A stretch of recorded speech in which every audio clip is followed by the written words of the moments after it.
ఈసారి కొంత మెజార్టీ తగ్గినప్పటికీ కూడా మనం కొంత మెజార్టీ ఇచ్చాం. అప్పటికి ఇప్పటికీ చూస్తే కొంత ఓట్లో తగ్గిపోయింది.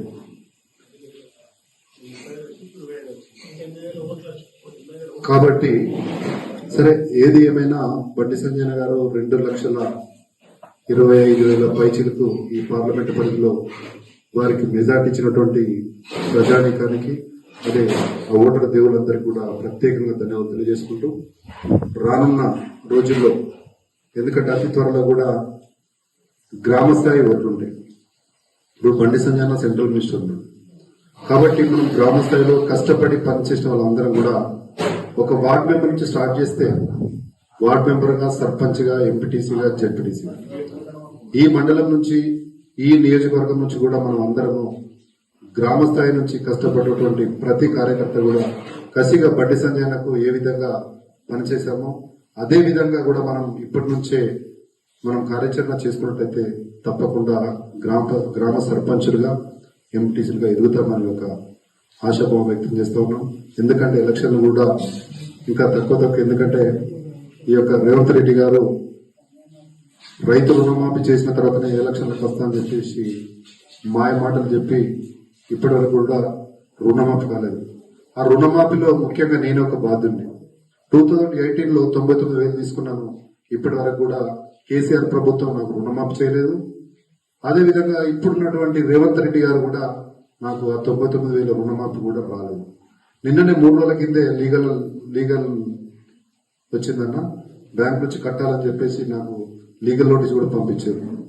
అంటే మన కార్యకర్తలకి ఇట్లా, ఎందుకంటే చూస్తే పేపర్ల, టీవీలలో చూస్తే రుణమాఫీ పడుతున్నాయి అంటే మనం సంతోషపడుతున్నాం. కానీ అందులో నేనే బాధ్యతగా ఉన్నాను. ఇప్పుడు మా అడ్వకేట్ గారు చూపిస్తాను, ఫోటో తీసుకొని పెట్టుకున్నాం. బ్యాంకు నుంచి లీగల్ నోటీస్ కూడా పంపిస్తా ఉన్నాను. 99,000 కానీ రుణమాఫీ ఇంకెక్కడైతుంది? అంటే నాలాంటి వాళ్ళు ఎంతో మంది కూడా ఉన్నారు. వాళ్ళు దీన్ని ఎక్కువ ఫోకస్ చేసుకొని ఎలక్షన్లకు రాబోతున్నారు. తస్మా జాగ్రత్త. గ్రామాల లోపల ఎవరికి వస్తుంది ఏం కథ కూడా మనం కూడా రైతులను పరిశీలన చేసి రాని వాళ్ళకు కూడా వారి పక్షాన మనం పోరాటం చేసి ఎలక్షన్ మనం ముందుకు తీసుకోవాల్సిన అవసరం ఎంతైనా ఉంది. కాబట్టి కలిసికట్టుగా ఈ మండలంలో రానున్న రోజుల్లో ప్రతి గ్రామంలో కాషాయ జెండా ఎగరాలి. ఎంపీటీసీలు, ఎంపీపీ, జెడ్పీటీసీ కూడా ఇక్కడ నుంచే చాలా సీనియర్లు ఉన్నారు. భాస్కర్ అన్న, రంగు భాస్కర్ అన్న అంటే వాస్తవానికి పార్టీ లేనప్పటి నుంచి కూడా అధ్యక్షుడిగా ఉన్నారు.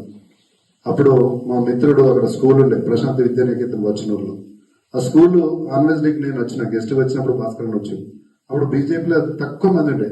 ఎవరంటే మా భాస్కర్ అన్న ప్రెసిడెంట్ అని చెప్పి నాకు పరిచయం చెప్పించిండు సురేందర్ రెడ్డి అని మా మిత్రుడు. అప్పుడు దాదాపు ఒక 20 సంవత్సరాలు అవుతుంది అనుకుంటా. అంటే అప్పటి నుంచి ఇప్పటివరకు కూడా భాస్కర్ అన్న నాకు పరిచయం ఉంది.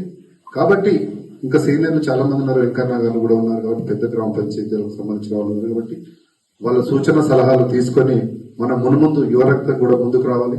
మనం అందరం పోటీ చేయాలంటే వాళ్ళ సలహాలు తీసుకొని ఇప్పటి నుంచే ప్రతి గడపకు వెళ్ళి మన ఓటర్స్ ఎవరు అనేది ఒకటి మనం ట్రిక్ చేసుకొని లేని వాళ్ళని ఏ విధంగా మనం తీసుకోవాలని ఒక ఆలోచనతో ముందుకు తీసుకుపోయినట్టయితే తప్పకుండా సర్పంచులుగా, ఎంపీటీసీలో గెలుస్తామని చెప్పేసి తెలియజేసుకుంటూ, బండి సంజయ్ గారి నాయకత్వంలో ఈ పార్లమెంట్ పరిధిలో కూడా వారు కూడా ఈసారి సీరియస్ గా ఉన్నారు.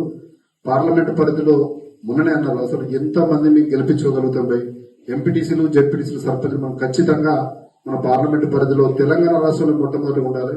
దాన్ని ఏం చేద్దామని ఒక ఆలోచనలో కూడా సంజయ్ ఉన్నాడు. కాబట్టి మన మండల పరిస్థితులు కూడా ప్రతి దానిని మన ప్రవీణ్ గారు కూడా ఏదో ఒక సమయంలో వచ్చి సంజయ్ అన్నకు చెప్తా ఉన్నారు. కాబట్టి మనమందరం కూడా ప్రవీణ్ కు అండదండలు వండుకుంటూ సంజయ్ నాయకత్వంలో పనిచేయడానికి సంజయ్ సూచన సలహాలు తీసుకొని గ్రామ స్థాయిలో నిధులు కూడా తీసుకెళ్లి మనం ఏం చేస్తున్నాము, ఏమి ఇస్తున్నాం అనేది కూడా గ్రామంలో తెలిసే విధంగా మనం తీసుకెళ్లాలా. ఇప్పుడు ఉపాధి హామీ కూడా మన సెంటర్ నుంచే వస్తుంది. కాబట్టి మనం ఇచ్చే డబ్బులే మనం చెప్పుకోలేకపోతా ఉన్నాం. దానిని కూడా ప్రతి ఒక్కరూ గ్రామానికి వెళ్లి ఆ ఉపాధి స్కీమ్ నుంచి వచ్చే డబ్బులు మేమే ఇస్తున్నామమ్మా, నరేంద్ర మోడీ గారు ఇస్తా ఉన్నారు, ఆ బియ్యం మేమే ఇస్తా ఉన్నాం, అప్పుడు టీకాలు మేమే ఇచ్చినాం. కాబట్టి మా బండి సంజయ్కి ఏ విధంగా ఓట్లు వేశారో మమ్మల్ని కూడా అదే విధంగా ఆదరించండి. మేము మీకు అండగా ఉంటాము. మన గ్రామాన్ని డెవలప్ చేసుకుందామనే దిశగా కేంద్రం నుంచి బండి సంజయ్ గారు సెంట్రల్ మినిస్టర్ ఉన్నాడు.